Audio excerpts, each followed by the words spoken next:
นะโมพุทธายะสิทธังนะโมพุทธายะสิทธัง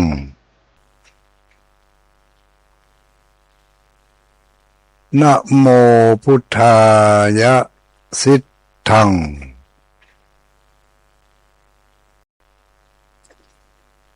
พระสัมสัมวิสะเทภะพระสัมสัมวิสะเทภะพระสัมสัมวิสะเทภะ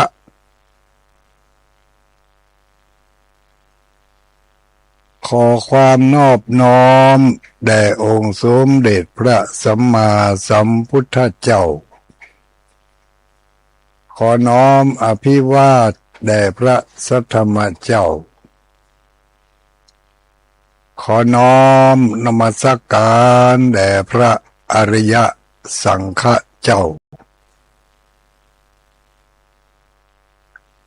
ขอถวายความเคารพมายังท่านพระคุณเจ้าท่านเจ้าคณะพระสังฆาธิการท่านครูบาอาจารย์พระสงฆ์องค์สังฆเจ้าทุกรูปทุกตนทุกองค์เจริญสุขเจริญพรอรุณสวัสดิ์มายังอุบาสกอุบาสิกานักศีลนักบุญผู้มีบุญทั้งหลายทุกผู้ทุกคน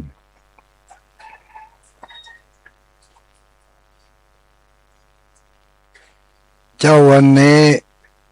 ตรงกับเจ้าของวันที่30เดือนกรกฎาคมพุทธศักราช2569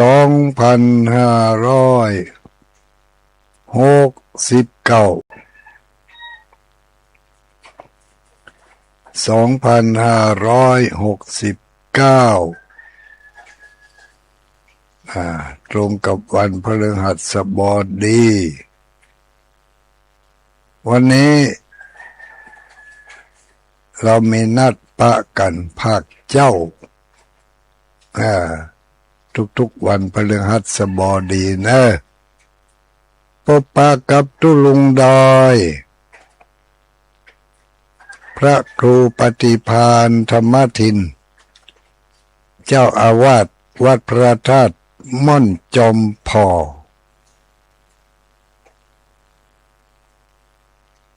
ตำบลเวียงอำเภอเวียงป่าเป้าจังหวัด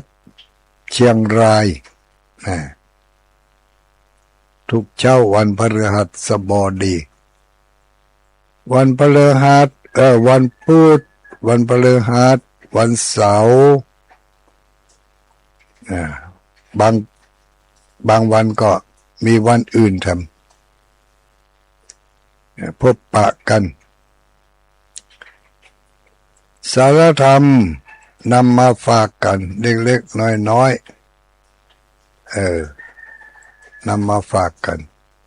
ข้อเตือนจิตสกิดใจ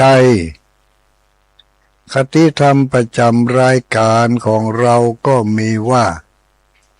ตื่นเจ้ามาล้างหน้าโดยน้ำใสล้างใจโดยน้ำธรรมล้างหน้าโดยน้ำใสทุกเจ้าเราล้างหน้าโดยน้ำใสๆพร้อมกันนั้นก็อย่าลืมล้างจิตล้างใจโดยน้ำพระธรรมขององค์พระสัมมาสัมพุทธเจ้าที่ได้ตรัสเทศนาให้แก่พุทธบริษัททั้งหลายตั้งแต่เมื่อ2,000 กว่าปีมาแล้วแต่พระธรรมของพระพุทธองค์นั้นก็ยังเป็นอมตะมาจนถึงปัจจุบันนี้บักคัดแย่งบาลาสมัยบัดตกข่าวพระธรรมของพระสัมมาสัมพุทธเจ้าอย่างกับที่พระพุทธองค์ ได้ตรัสไว้ครั้งพระธรรมครั้งสุดท้ายที่พระพุทธองค์ได้ตรัสให้แก่พระสาวกทั้งหลายบอกว่าขยะวยะธรรมาสังขาราอัปปมาเทนะสัมปเทถะแน่อันนี้พระธรรมกรรมกรรมสุดท้ายของพระสัมมาสัมพุทธเจ้าเพราะว่าจบแล้วก็พระพุทธองค์ก็เสด็จดับขันธปรินิพพานบ่มีกรรมอย่างอื่นต่อจากกรรมนี้ท่านแล้วก็เป็นกรรมที่เป็นอมตะเนาะอันนี้เป็นกรรมสุดท้ายนะส่วนกรรมอื่นๆนี่ที่ก่อนนั่นก็มีนักมีหลายเพิ่นได้รวบรวมไว้ว่ามีถึง84,000พระธรรมขันธ์แต่ละขันธ์น่ะก็มีปลีกย่อยออกไปทันก็นักกว่า80,000กะเนาะถ้าจะมาแจกแจงนี่ว่า แต่ละขันธ์นั้นมีมาอย่างพ่องเนี่ยบ่ได้ละไปบ่ถึงหรอกก็จับเอาใจความเท่าที่จำได้นิดๆหน่อย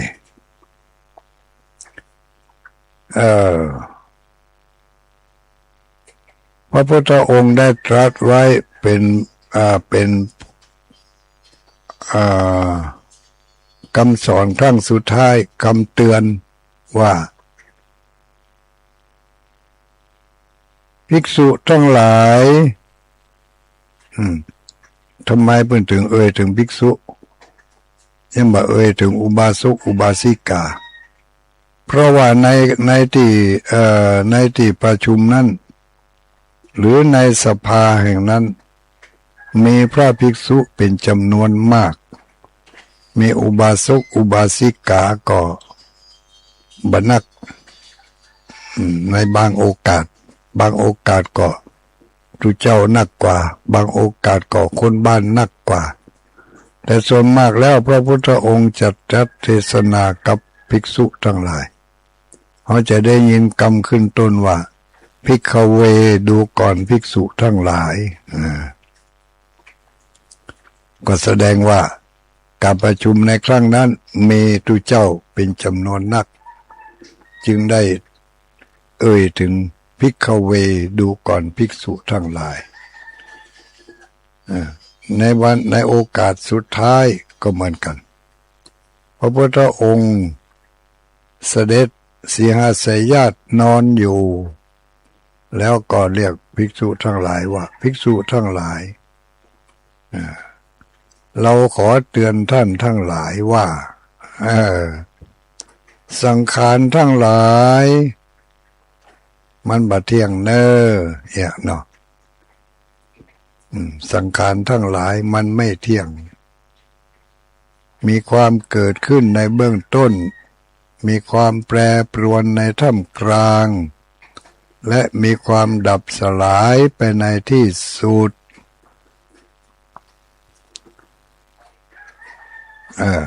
อันนี้เป็นโอวาทครั้งสุดท้ายแล้วก็ตรัสต่อไปว่าเราขอเตือนท่านทั้งหลายจงอยู่ด้วยความไม่ประมาทจงอยู่ด้วยความจงเป็นอยู่ด้วยความไม่ประมาทเนี่ยสุดท้ายละ ตึกที่ว่าเธอทั้งหลายจงเป็นอยู่ด้วยความไม่ประมาทไม่ประมาทก็คือจะไปสละใจ จะไปสละใจจะไปไว้วางใจในสังขารทั้งหลายสังขารทั้งหลายเขาก็มาขยายความจากภาษาธรรมก็มาเป็นภาษาคนภาษาเจ้าบ้านเนาะภาษาเจ้าบ้านเขาทั้งหลายนี่สังขารทั้งหลายความเข้าใจของเขาสังขารก็คือร่างกายและจิตใจเนี่ยเป็นสังขารความเข้าใจพื้นๆนะเขาไม่ต้องไปแยกมันนักไม่ต้องไปละเอียดนักเข้าใจมันจะเข้าใจยากสังขารทั้งหลายมันไม่เที่ยงเน้อนี่เธอทั้งหลายจงอยู่ด้วยความไม่ประมาทแล้วพระพุทธองค์ก็ตุมหิภาวะอยู่บ่ปากเสด็จดับขันธ์เข้าสู่ปรินิพพานจนกระทั่งมาถึงวันนี้เขาก็ได้ยินแววแววแววแววอยู่ในหูของเขานี่ตลอดว่าสังขารทั้งหลายมันไม่เที่ยงเกิดขึ้นตั้งอยู่แล้วก็ดับไปเกิดขึ้นตั้งอยู่แล้วก็ดับไปเพราะฉะนั้นเธอทั้งหลายจงตั้งอยู่ในความไม่ประมาทจะไปสละใจจะไปเลินเล่อถ้าเราสละใจก็คือเราวางใจไว้ใจวางใจปล่อยปะละเลยบ่ได้ใส่ใจในเรื่องของสังขารคือร่างกายและจิตใจมันบ่ยั่งยืนมันบ่มีคงที่อย่างกับวันนี้วันที่30เรามีนัดกันลูกวันที่30นี่นัดกันมาหลายมื้อหลายวันดีดักว่าวันนี้เราจะไปพบไปปะกันที่ม่อนพระศรีสองเมืองดอยนางแก้วแดนต่อแดนระหว่างเขตติดต่อ3จังหวัดเนาะเชียงใหม่เชียงรายลำปางเขตติดต่อกันดอยนางแก้วหรือว่าดอยผีปั่นน้ำยาวไปพุ่นน่ะพดไปแผ่วลำปูนพุ่นน่ะดอยลูกนั่นก็มีนัดกันว่าจะไป ทำกิจกรรมอันหนึ่งเกี่ยวกับเกี่ยวกับพิธีกรรมทางพระพุทธศาสนาของเฮานี่แหละคือว่านัดกันว่าวันนี้เขาจะไปติม่อนพระศรีสองเมืองเอาข้าวตอกดอกไม้น้ำขมิ้นส้มปล่อยไปโดยพร้อมกันนั้นก็อย่าลืมเอาข้าวน้ำโภชนะอาหารไปโดยเอาไปสู่กันแบ่งปันกันสู่กันกินแบ่งปันกันกินแล้วก็ไปแบ่งปันกันใจน้ำขมิ้นส้มปล่อยข้าวตอกดอกไม้ธูปเทียนอันนี้มันเป็นสื่อนำเข้าไปถึงพระรัตนตรัยพระแก้วเจ้าสามประการเป็นสื่อก็เป็นเครื่องหมายสัญลักษณ์เนาะนำเข้าไปถึงพระรัตนตรัยเขาจะไปแสดงความเคารพไปเข้าเฝ้าเขามีความรู้สึกในใจสร้างสมมุติที่ฐานขึ้นมาว่าเวลานี้องค์พระสัมมาสัมพุทธเจ้า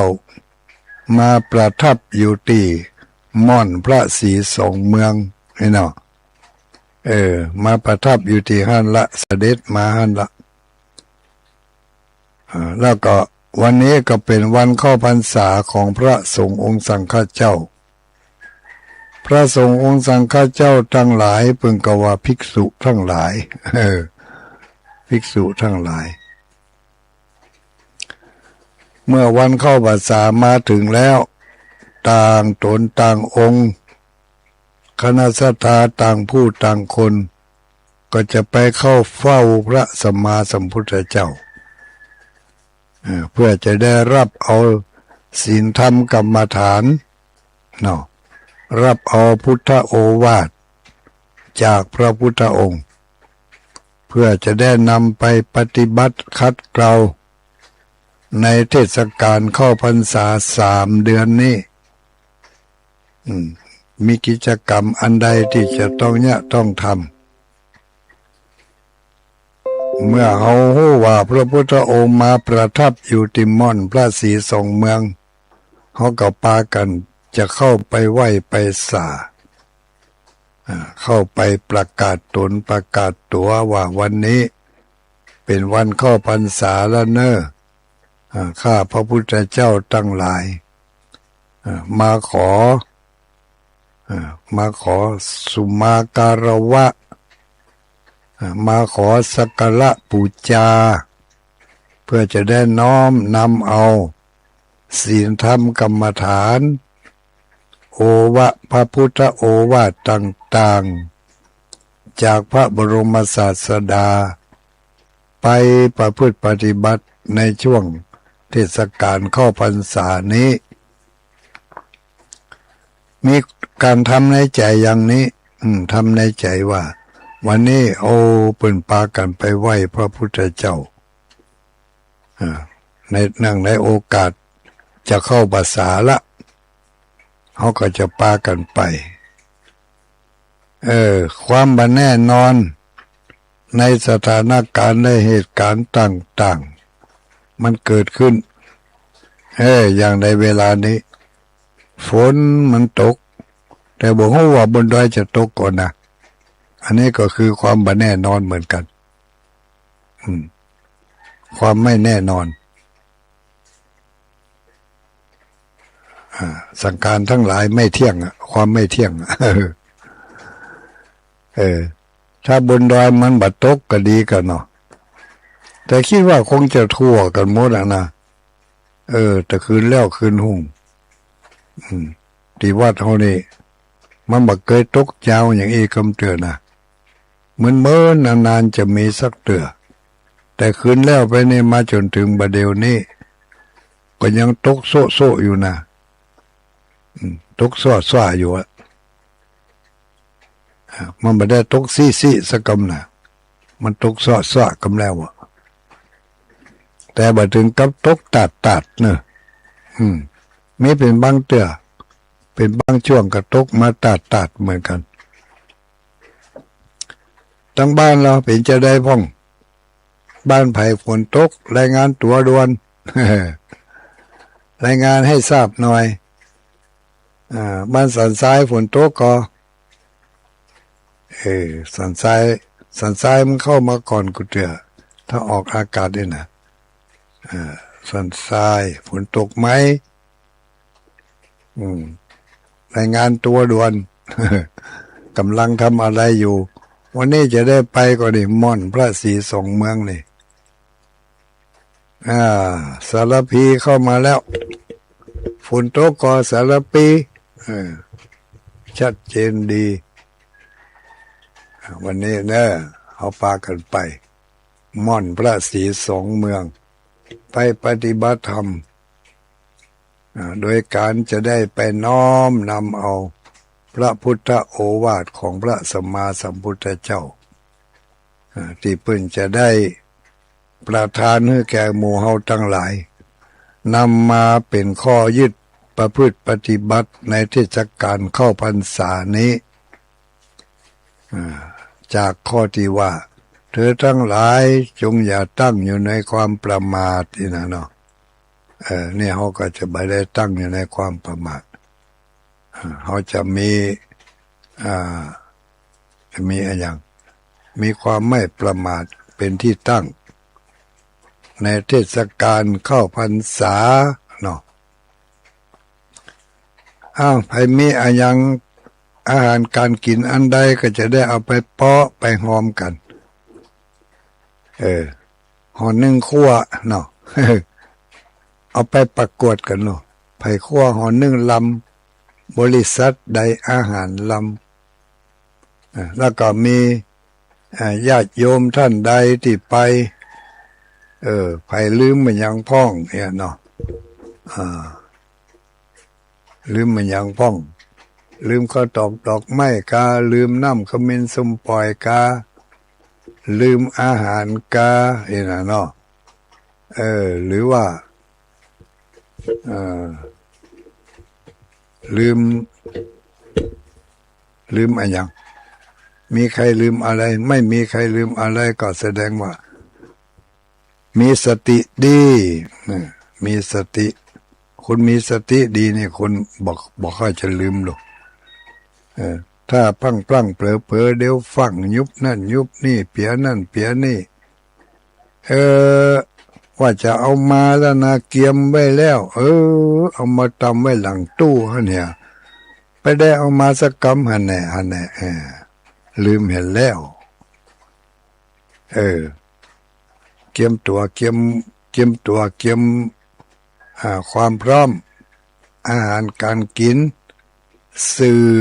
ที่จะนำไปเข้าเฝ้าองค์พระสัมมาสัมพุทธเจ้าสื่อสำคัญนั่นก็คือข้าวตอกดอกไม้น้ำขมิ้นส้มปล่อยอันนี้เป็นสิ่งสำคัญ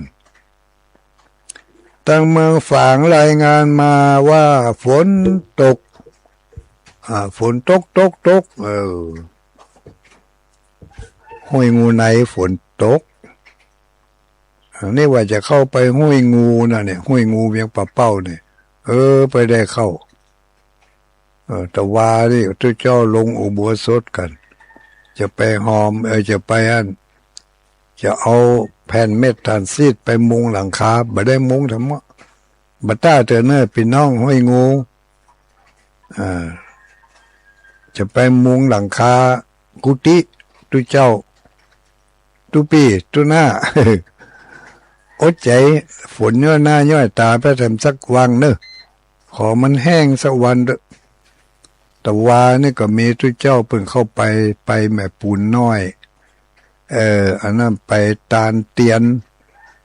พร้อมกับกลุ่มอันอย่างต่างๆนั่นถ้าแม่ปูนน้อยก็ยังแควนน้อยอันนั้นหนทางบัดถึงกับเทซีเมนต์แต่มันดูจะแน่นอยู่พ่องนี่นะ ตางมันแดงปันลึงโอ้รถนี่ถ้าบ่ใช่โฟวินนี่บ่ต้องไปบ่ต้องไปบันรอดแน่ถ้าเป็นโฟวินนี่ยังแควนหน่อยไปได้อยู่รายงานมาจากห้วยงูใน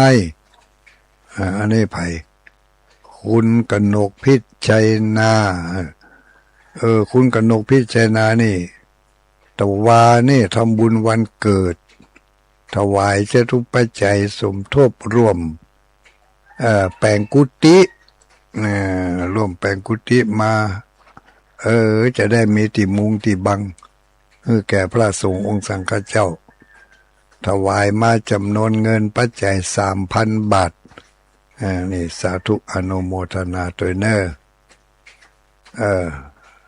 โอ้มารายงานมาจัดหลาย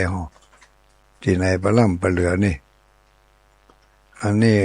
พระเดชพระคุณท่านพระครูท่านพระครูสมุวิสุวัฒน์วรกิจโจอันนี้เจ้าของผู้อำนวยการสถานีวิทยุวัดฝายหิน104.50รับการถ่ายทอดรับสัญญาณจากคลื่นสีขาวเพื่อชาวประชานำมาเผยแผ่ให้แก่พี่น้องศรัทธาญาติโยมในเขตรัศมีที่104ยืดตึงยืดตึงมาหลายที่ลูกโอ้ไปแผ่วปุ่นเมืองปานปุ่นเนี่ย104นี่เชียงใหม่ในรัศมีหางดงสันปะตองเนาะโดยสะเก็ดสันกำแพงแม่ริมแม่แตงแถวเชียงดาวไปกันนี่ว่าจะได้104นี่มาถึงใกล้เชียงดาวนี่รับสัญญาณจากที่อื่นก็เนาะเมืองปานว่าได้เมืองปานมาเจ้านี่ทรงใจไปเนออนุโมทนาฝนตกตลอดคืนแสดงว่าฝนตกทั่วฟ้าฝนตกทั่วฟ้าแล้วตั้งหนองผาขาวแล้วตกก็หนองผาขาวตกเล็กน้อยถ้าอาจารย์ท่านพระครูท่านพระครูหนองผาขาวท่านพระครูสถิตสารคุณมาบึดปะกันเนอท่านพระครูสถิตเมื่อว่าจะมีภารกิจที่อื่นที่ไกลก็จะมีงานอย่างพ่องแม่อุ้ยสายฝนแม่อุ้ยสายฝนนี่ก็เพิ่งกับฝนตกกันเนาะจะไปประมาทลาสานะจะไปการไปงานก็เอาผ้ายางผ้าตุ้มจ้องไปตัวเห็นอย่างน้อยๆก็ได้กางจ้องขึ้นไปบนม่อนสองเมืองจ้องอยู่หันจัดหลายกันญาติโยมทั้งหลายโอ้เปิ่นเอาไปลืมไว้กำขึ้นไปฝนมันตกกำลงมามันบ่มีฝนก็เลยเอาจ้องไปห้อยไว้หันจัดหลายกันเอามายืมมาที่วัดม่อนชมพอเพ่พ่องก็มีว่าจะเอาไปคืนมาได้ก็มาได้เอาไปคืนเท่าประเดียวอันนี้เจ้าลำปางว่าจะได้ลำปางฝนตกเจ้าอันนี้แม่คำสุขลำปางฝนตกมาแถมไผ่สันทรายฝนตกโอ้ตกแวดตกวงในดอยนางแก้วบันรอดแน่ว่าจะได้อยู่ตั้งปะเมี่ยงขุนลาวนี่รายงานมาพ่องหรอทุกปีทุกทำพ่อครูฝนตกก็จะได้เกี่ยมจ้องหลงไปถ้ามันบัดตกก็เบาไปสารพีฝนตกอยู่สารพีก็ตกที่ไหนทำนี่แม่อุ้ยเล็กลำปางฟังอยู่ ไหวสาไม่วิเล็กมาเอวเนอม่อนพระศรีสองเมืองนะจวนเจ้าหมู่มา วันนี้มีการการวะส่งน้ำพระธาตุเจ้าสีสองเมืองมีเมืองเชียงใหม่เมืองเชียงไฮ้พระธาตุมี3 ดวงเผื่อลำปางไปให้ดวงเอา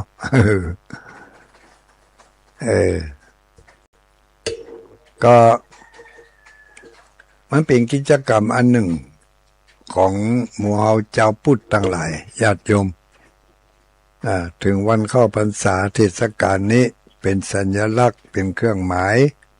ว่าตั้งแต่วันเนี้ยเป็นต้นไปเขาจะได้มีกิจกรรมที่จะต้องทำกันทุกๆ7 วันอย่างน้อยก็คือตอนเจ้ามากับปากันเอาข้าวตอกดอกไม้ธูปเทียน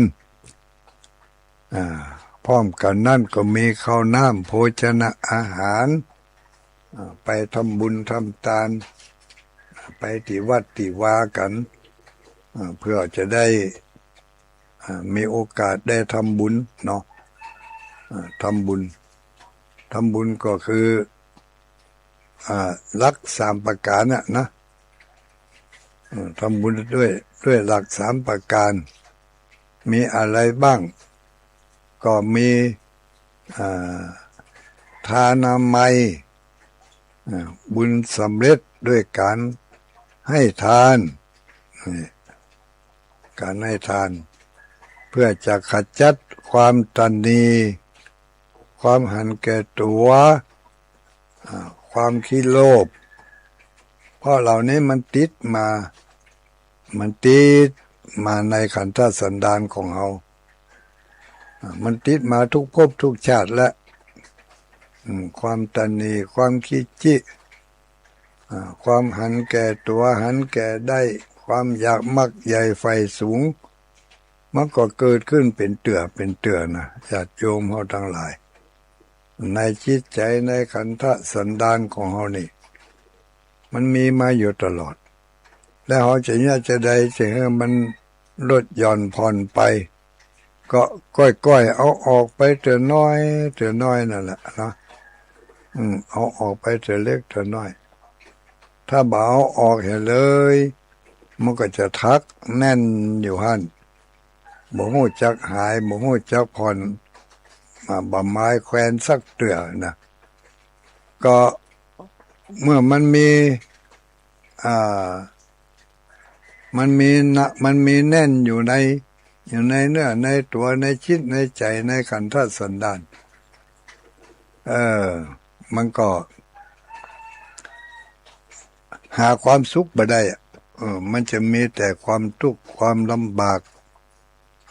ความอัดอั้นเนาะความบั่นโล่งมันจะเกิดขึ้นเพราะว่าโลภะโทสะโมหะเหล่านี้เป็นสิ่งที่คอยสกัดคอยสกัดกึดกึ่งเมื่อเราได้บรรลุถึงความสุขความสงบสักเตื่อในทางพุทธศาสนาของเราเพิ่งก็จึงแนะแนวทางเอาไว้ว่าคือปลดปล่อยสาเหตุของความทุกข์เหล่านั้นออกไปคือมีความสบายก็ด้วยการปลดล้างขี้เปอะออกไปขี้เปอะที่มันติดอยู่ในตัวของเราอันดับแรกก็คือความตนีความขี้จิเหล่านี้เอาออกไปให้พ้องถ้ามันจะอันแล้วมันก็จะติดทักแน่นอยู่เขาหันแก่ตัวหันแก่ได้นี่มันคิดจะเอาอย่างเดียวมันบ่คิดปล่อยเมื่อเขาคิดปล่อยคิดวางคิดสะให้พ้อง ก็อย่างกับที่เขาจังเคยได้ยินบ่อยๆบอกว่าถ้าเขาถึงมื้อถึงวันนี้เขาแบกเขาหาบของนักอยู่ลูกหาบของนักหาบไปหาบบัญญังที่มันเป็นของนักนั่นก็คือหาบอกุศลต่างๆที่มันเป็นของนักแล้วก็ปล่อยวางอกุศลเหล่านั้นลงก็ให้มันเป็นตัวกุศลเป็นตัวกุศลพอกุศลนี่มันเบาแล้วก็มันสบายมันโล่งมันม่วนอกุศลมันหนักมันบ่ม่วนมันบ่สบายอกุศลบ่ว่าจะเป็นการกระทำกรรมที่อู้ใจที่นึกคิดถ้าตกลงไปในโม่งของความอัดอั้นตันใจความวุ่นวายความเกิดมาจากความโลภความโกรธความหลงเหล่านี้ความขิ้งเกียจเป็นเรียกว่าปฏิฆะมันเป็นขี้คุ้นนอนอยู่ในแก้ว ในแก้วน้ำอยู่นอนอยู่ทั้งปื้นมันถ้าน้ำดิ้นเมื่อใดมันก็ลอยขึ้นมาอย่างเมื่อเดี๋ยวนี้ตุลุงกำลังดิ้นแกว่งแก้วของเขาทั้งหลายมันนอนความตนีความขี้จี้ความหันแก่ตัวหันแก่ได้ความขี้โคขี้เกียจความขี้โลภโมโทสันเหล่านี้มันนอนอยู่ในจิตใจนอนอยู่ในขันธสันดานของเฮาทุกคนพอมีการแกว่งขึ้นมามันก็จะโผล่ขึ้นมาให้เราได้หันชวนไปทำบุญกาชวนไปบำเพ็ญสาธารณประโยชน์กาอย่างเนี้ยเป็นการแกว่งแก้วดินแก้วน้ำเดี๋ยวมันจะงงลงขึ้นมาหันเป็นยังลูกไปมันยะหยังไม่ใช่บ้านเฮาลูกไม่ใช่วัดเฮาลูกคนอยู่ใกล้ฮะเขายังบ่ไปมันแล้วแต่ไผจะกึดอย่างใดนะถ้ากึดไปในแง่อกุศลกึดไปในแง่ที่ว่าบัดสนับสนุนบาหันต้วยเนี่ยหัวไผจะกึดอย่างใดพ่องเนี่ยอันนั้นคือมันเหมือนกับขี้ตะกอนที่มันนอนอยู่ในก้นแก้วน้ำเมื่อน้ำบดินตะกอนมันก็บ่ลอยขึ้นมาบ่ให้เฮาหันเมื่อบ่มีการจักจวนบ่มีการเชิญจวน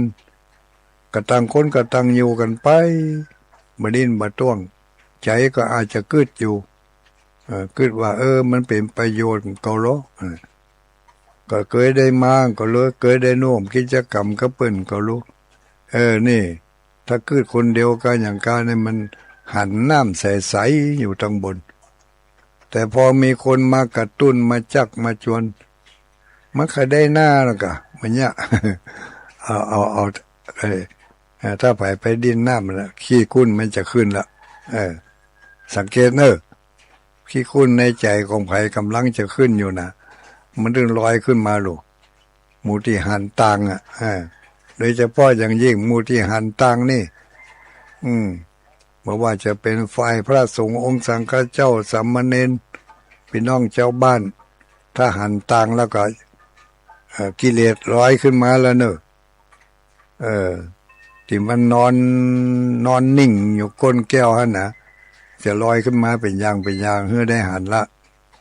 มันอวดดีกะมันเคยได้หน้าเคยได้ตากะ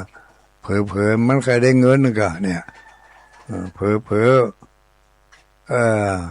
มันเคยมีแนวร่วมกะหมูเขาจะขึ้นอย่างไรกันนะมุติขึ้นในด้านอากุศลมันต้องขึ้นจังมันต้องจังขึ้นมันต้องขึ้นจังแล้วก็ฝ่ายที่ดีๆเนี่ยก็จะหันอยู่ น้ำใสๆก็จะหันดีหันชอบตัวก็ดีรู้จักจวนกันเมื่อนานสานเดือนสานปีไหนมีเตื้อชวนกันไปจักชวนกันไปไหนๆก็ได้ปากันกึดกันสร้างมาแล้วเนี่ยบ่มันหมุนเล่าเศร้าหมองปีไหนไปยื้อไปใจให้สักเตื้อก็ยังดีอันนี้มองในแง่ดีมองในแง่ดีก็คือหันน้ำมันใสในแง่ดีในน้ำใสๆนั่นก็หันน้ำขุ่น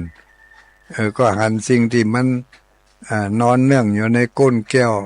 ก้นน้ำนั่นก็คือหันกิเลสเนาะหันความบาหันดีบาหันชอบของอีกฝ่ายหนึ่งอันนี้ที่เขาหันได้ชัดก็คือฝ่ายที่แสดงปฏิกิริยาแอนตี้ไม่เห็นด้วยหรืออันนั้นเขาหันคนอื่นนะ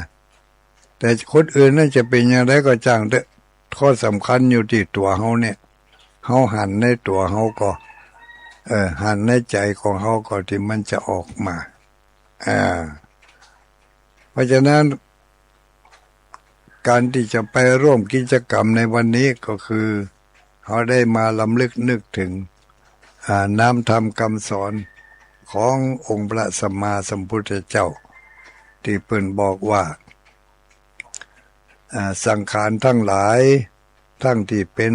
ที่มีใจครองและบ่มีใจครองเป็นของบาเที่ยงบาจีรังบายั่งยืนเขาก็จะอยู่ในโลกนี้ไปทำสักกี่วันกี่เดือนกี่ปีก็บ่ฮู้ได้ในเมื่อเขายังมีชีวิตมีความฮู้สึกมีความดิ้นได้ไปได้มาได้ก็รีบทำในสิ่งที่ควรควรทำก็คือทำบุญทำกุศลเข้าไว้ทำบุญโดยการให้ทานการรักษาศีลการเจริญเมตตาภาวนาไหว้พระสวดมนต์ฟังเทศน์ฟังธรรมนี่เรียกว่าการปฏิบัติตามหลักธรรมการทำบุญก็มีหลายอันหลายอย่าง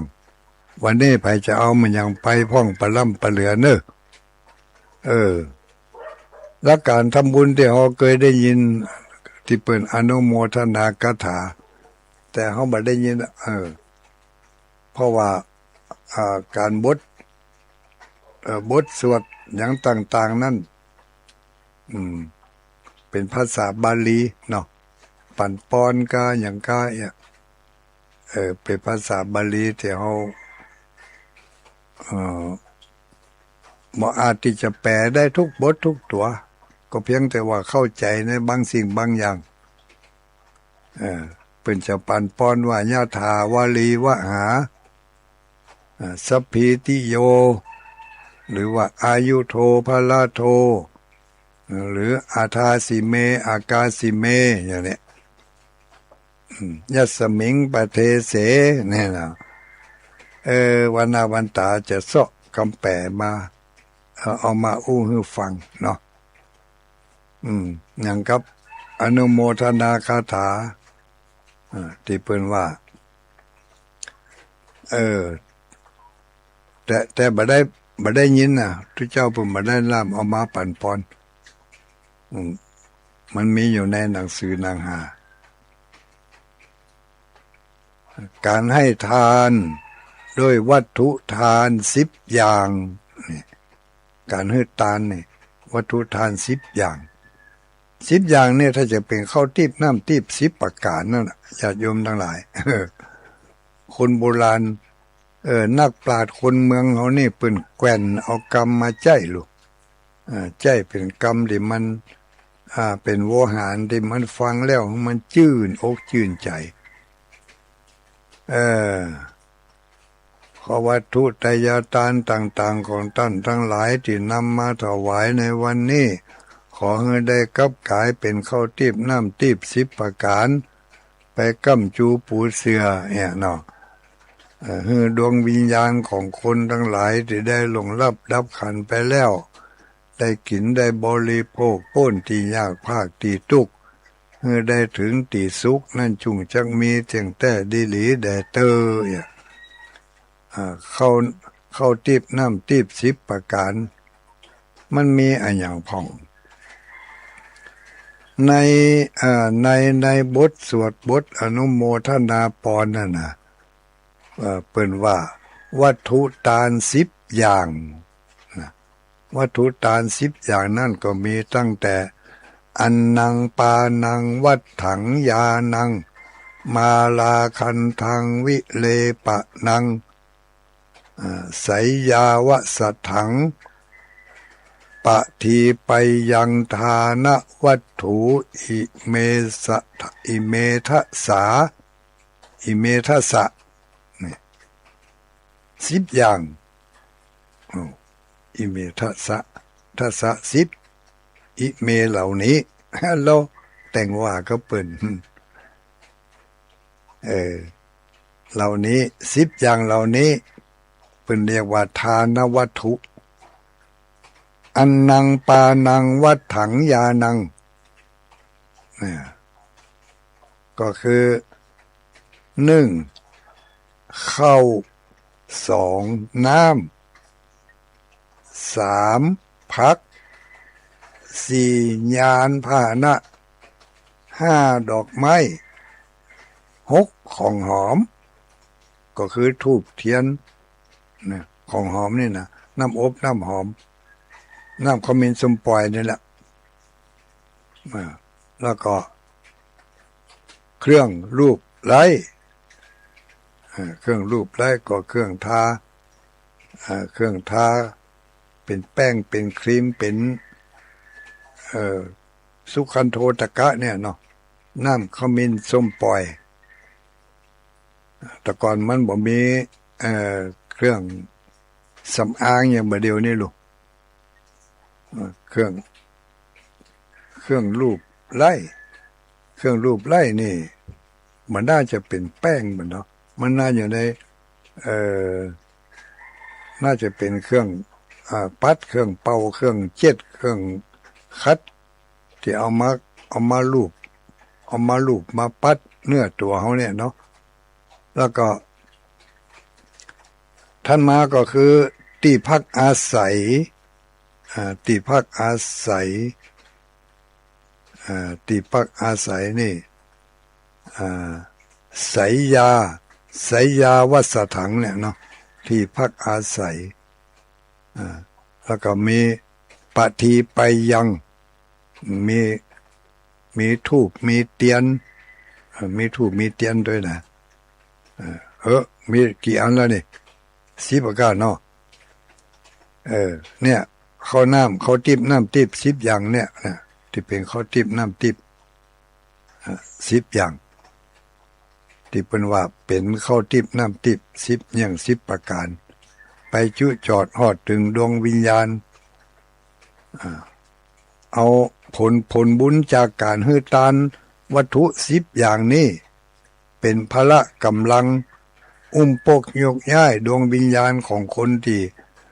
ตายไปเป็นผีเป็นเปรตทุกขเวทนาห้อนบ่ได้อาบอยากบ่ได้กิน เมื่อได้รับผลบุญจากศรัทธาญาติโยมได้ถวายวัตถุทาน10อย่างนี้แล้วแล้ววัตถุทาน10อย่างเหล่านี้ก็จะเป็นปัจจัยเป็นสมบัติที่จะติดตัวติดตนของเฮาไปสู่ปรโลกไปหน้าไปเกิดในภพใดจัดใดก็จะมีข้าวทิพน้ำทิพ10อย่างเนี่ยไปปรากฏจดเจือไปรองรับดวงจิตดวงวิญญาณของเฮาในสถานที่เฮาได้ไปเกิดเนาะสมมติว่าเฮาได้ไปเกิดกับคนใดไปเกิดในท้องของแม่ท่านใดแล้วนะวัตถุ10ประการนี่ก็จะได้ไปรอท่าเฮาเพื่อว่าเป็นสมบัติเป็นสมบัติของเฮาพอเฮาเกิดออกจากท้องพ่อท้องแม่มาแล้วเฮาก็จะได้ไปรับสมบัติเหล่านั้นเป็นคนที่ฮือข้าวฮือน้ำเป็นทานก็จะมีข้าวน้ำโภชนาอาหารจะได้กินดีนอนดีจะได้กินดีกินข้าว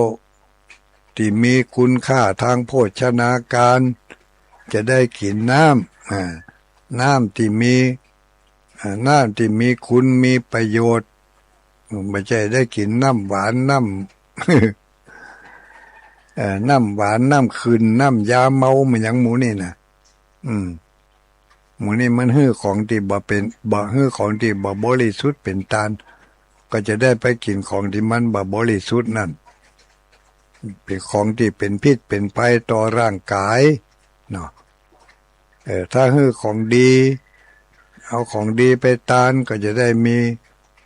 ของดีๆมาหล่อเลี้ยงร่างกายได้กินอาหารดีได้กินผลไม้ดีได้กินได้ดื่มน้ำที่ดีมีประโยชน์น้ำบ่มีประโยชน์มันอยากให้เขาใครอยากก็เพราะว่าบาปในอดีตชาติที่เขาเคยฮื้อของบดีมันก็ความบดีอันนั้นจักจุงดวงจิตดวงวิญญาณของเขาหิวใครอยากแต่เนอใครอยากแต่เนออย่างหมู่ที่เสพยาบ้ายาม่าสุรายาเมาบุหรี่กัญชายาเสพติดทั้งหลายเหล่านี้เพราะว่าอากุศลในอดีตชาติที่ตัวเองเคยทำมามันมาจักมาจุงดวงจิตดวงวิญญาณให้ฟักไฟไขว่หาแต่สิ่งเหล่านั้นอยากหิวกระหายอยู่ตลอดเวลาเพราะจะอันห้อมต้องไปว่าของเขามันเป็นบาปเป็นอกุศลติดมาในภพก่อนจัดก่อนเขาได้สร้างไว้ทำไว้ในสิ่งที่บดีเหล่านั้นมาถึงภพนี้จัดนี่อกุศลบาปเหล่านั้นมันก็ส่งผลมันผลิดอกออกผลมันเจริญขึ้นมาจนเป็นเม็ดเป็นหน่วยแล้วก็จะจนกว่าจะสุกงอมเมื่อสุกงอมเต็มที่แล้วมันก็จะหล่นลงไปคนเดียวมันอย่างคนติดสารเสพติดต่างๆเนี่ยบางคนเอาไปบำบัดไปอย่างหลายที่หลายแห่งจะได้ก็ถึงมาหายวันดีคืนดีละได้คนเดียวมันแล้วมันเดี๋ยวนี้บะสูบแล้วก็บะกินแล้วก็โอ้ละเหมือนแล้วลูกจะเป็น30 ปีมานี่ละที่ละได้ก็คือบาปมันหมดแล้วอย่าไปลืมเนอะวันนี้ ไปม่อนพระศรีสงฆ์เมืองไปร่วมกันกิจกรรมส่งน้ำพระธาตุส่งน้ำพระเจ้าส่งน้ำครูบาอาจารย์มีอยู่หันในพระรัตนตรัยพระพุทธพระธรรมพระสงฆ์เนาะพระพุทธรูปก็เสมือนหนึ่งเป็นพระพุทธเจ้าพระธรรมก็คือพระบรมสารีริกธาตุพระสงฆ์ก็คือท่านครูบาทั้งสองรูปสององค์ที่เขาได้ปั้นรูปเหมือนของเปิ้นไปประดิษฐานเฝ้าไว้หันไม่ใช่ปั้นขี้ดินน่ะเป็นทองเหลืองนั่นน่ะเป็นทองเป็นโลหะวันนี้วันนี้มาบอกมาจักชวนมาแล้วก็เตือนสติกันมาเป็นเวลาหลายนาทีใกล้จะหมดเวลาแล้วเหลือสักนาที2 นาทีเท่านั้นเองก็รายการตั้งสถานีเพิ่งก็จะได้นำข่าวสารตั้งกรมประชาสัมพันธ์มาบอกมากล่าวขออนุโมทนาอยากไปแต่เจ้าบุญมีปีหน้าก่อนเนอร์ตุลุงถ้าหากอยู่ถึงจะไปร่วมตัวยแม่อุ้ยยายเล็กปวลีจากลำปางอันนี้ไผ่แถมชมรมผู้ปฏิบัติธรรมแม่อุ้ยจงดีมาก็ได้ไก่อุ้ยเฮ้ยต่อไปไผ่แถมอันนี้ทำพระครูปลัดอนันต์ สุนทราจาโรเอาหูไผ่มาลงนี่ฝนตกกันนี่เอาโทษน้ำท่วมที่ไหนในบ้านไผ่นี่บ้านไหนหน้ากะตุปีอันนั้นทำพระครูประหลัดอันนั้นอันนี้มันอดีตบ้านไหนหน้าสมัยเหมือนแล้วนี่เนาะชมรมผู้ปฏิบัติธรรมไปบัดไดเนอหลวงตาฟ้ารั่วแถมแล้วตั้งแต่6 โมงมาแล้วไม่โอ้ยจงดีเชื่อกันทามาธรรมะไกลโอ้ยเฮ้ยทรงคิดทรงใจมาเนอะตั้งเมืองฝางวัด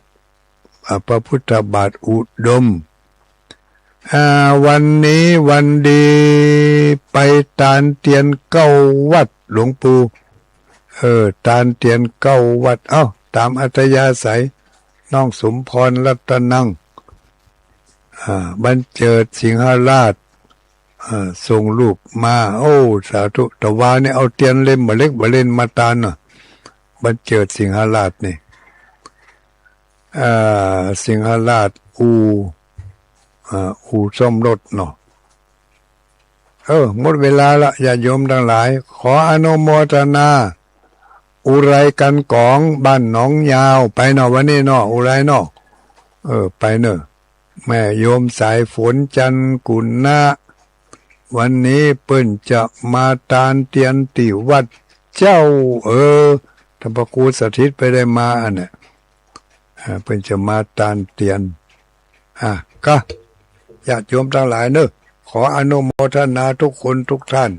ความสุขความเจริญจงบังเกิดมีแก่ท่านทั้งหลายโดยประการเทินอายุวันโนสุขังปลัง